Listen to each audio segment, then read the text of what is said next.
Welcome to Tennis Spin, where we put our spin on your tennis. Got Kira with me today.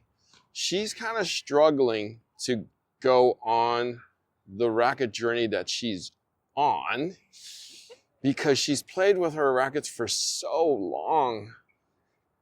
I was that person. Were you or are you? Stay tuned.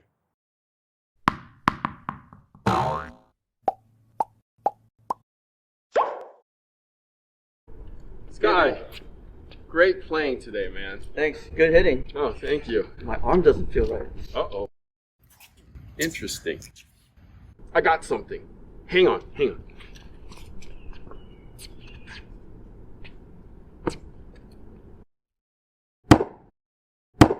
See? I don't feel a thing.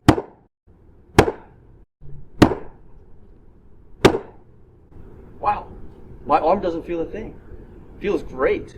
See? I told you. All right, Harry. One more shot. I'm going to go real big.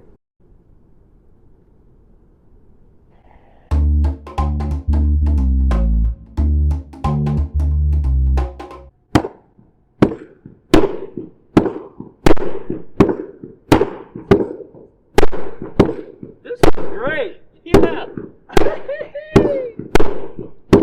All right, so I have Kira with me today. Let me tell you the same thing that happened to me. About 25 years ago, I used this old racket that I just had lying around because I wasn't really taking my tennis so seriously. It was a 9.9 ounce Hyper Hammer 4.4 that I loaded up with lead, okay?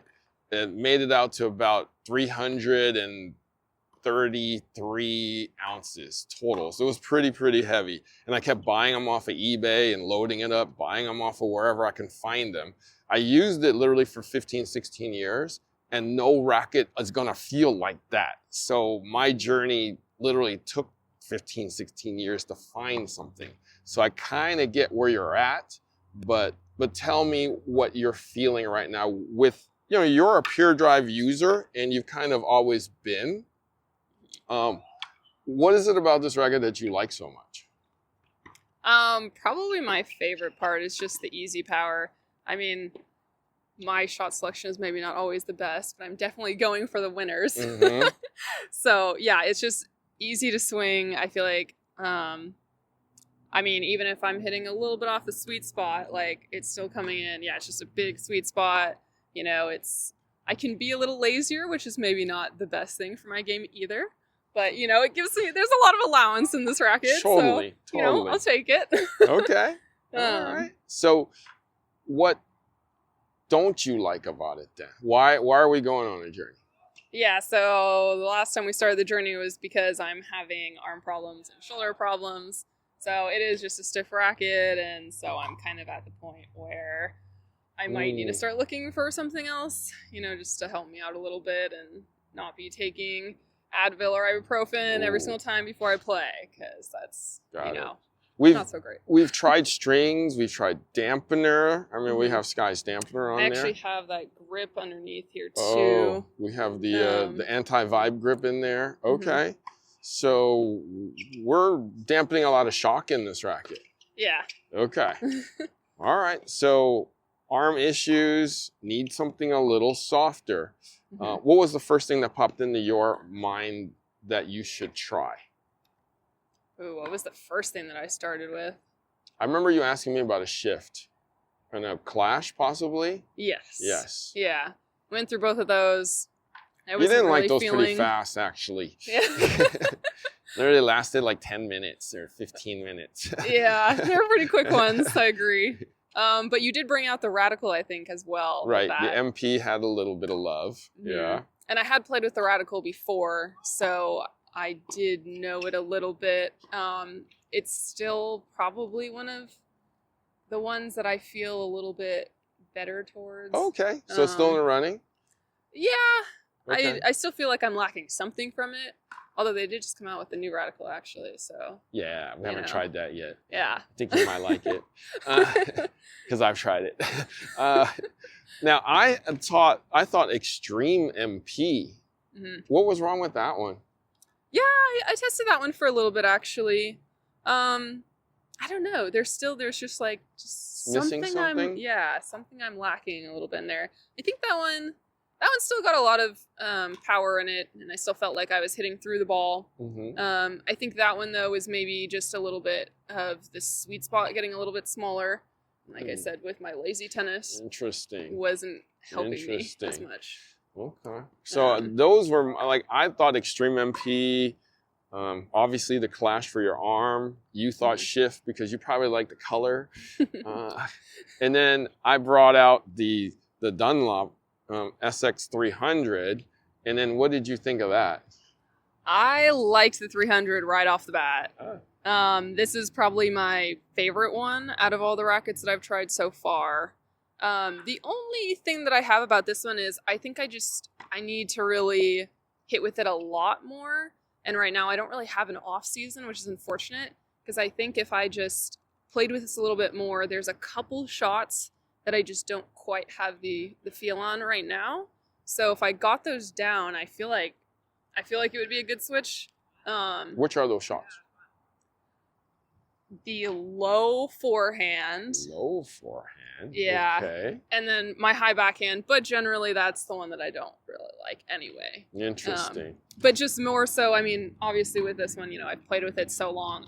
It's like part of your arm for sure. Yeah, I can hit that shot, even though I don't like it. But this one, it's a little something I have to figure out with that one. Okay. I was expecting serve, which that's a great answer if it's not the serve. Yeah, I like the serve with this actually. Okay. Oh. Yeah, there's really good kick, a lot of good spin on this racket.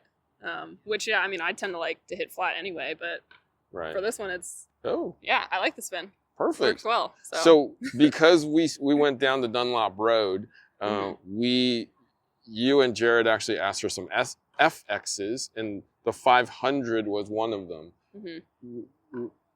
Likes, dislikes? The FX, it hits pretty close to the pure drive, I felt like. Obviously, I still know the pure drive better. Mm-hmm. So for it not being like, I think it's only like a little bit less stiff of a racket. So I just felt like if I was going to switch, and I'm trying to be a little bit better with my arm. Got to get away from the same kind of feel, I guess. Yeah, it still felt pretty stiff, felt pretty similar on my arm. So it's like if I already know the pure drive, even if it's a little bit stiffer, I'm probably going to stick with it. The FX, I just didn't feel like I would switch to solely because it doesn't seem like an equal swap out. We also tried blade at one point, right? I have not tried the blade. Oh, we have not tried blade. No. Oh, I thought you tried Jared's blade at one time. Oh, okay. I can't really use his blade, the 3/8 grip. I just sprayed balls everywhere. Got it. So need a. Well, no easy power there, though, unfortunately. Mm-hmm. So I probably wouldn't recommend that. So I say next trip down Racket Demo Lane would be Radical. Yeah, the MP. Mm-hmm. Actually, there is the new FX coming out next year. There is. And every update that Dunlop's been doing has been wonderful. Mm-hmm. So I didn't want to mention that yet, but we do have to wait another year, though, unfortunately, for that. So if it leads that long, then we got a lot more to try because I know there's a bunch more coming this year. Mm-hmm. I just heard of a couple others that I can't mention yet, but they are coming this summer and US Open. Mm-hmm. And they're blue. Whole line of them. Company starts with a W. Anyways. All right, so we're gonna get you some Radicals, continue on with your Dunlop, and see where we lead. Mm-hmm. All right. Well, thank you so much for sharing your racket journey with us so far. I don't think there's a rush right now since you're playing matches with your pure drive, and we can take our time, and maybe a year is fine. SX is fine. Next gen. Maybe Draper will win a slam by then. All right. Kira, thank you so much. Where can we find you? You can find Jerod and I's joint Instagram at KJ Tennis. All right. Guys, thank you for watching Tennis Spin, where we put our spin on your tennis.